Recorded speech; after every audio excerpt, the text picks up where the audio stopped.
Gusto ko Julia din ako. Julia? Buntis. Ganda talaga ng mukha niya. Thank you. Hindi niyo pa ibabalik. Kanina pa ako sabi ko. Pero salamat, ang liit ko sa paningin mo. Ano ka ba? Maliit lang yung gasol. Maliit ba yung gasol? Ano ka ba talaga? Siguro ma-offend ako, sinabi mo tangki ako. Ba't ganun po? Hindi kayo tumataba? Kaya nga. Ang malaki rin. Pero ano? Hindi naman kasi laki ng gusto eh. Sabi ko sila, lumalaki rin, pero hindi yan. Gusto ko talaga yung kari-kari. Uwi niyo na yan. Ano? Hindi naman po ako nagpaparinig ng ganyan pabalot daw.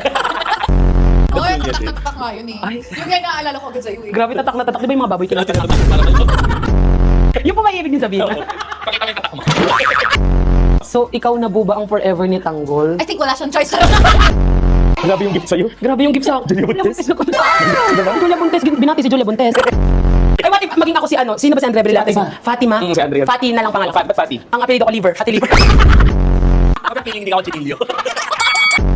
Ganito yan. Ang rule, dahil kinain niyo yung supply na yan, nabawas sa staff namin, ibabalik niyo yung staff na yan. Wait lang po, Miss Julia. Nandito pa naman yung shopper sa kalangal ako eh. Ano po pinakamahal na nabigyan niyo kay Direk ko? Love. Love! Sobrang pag-artista.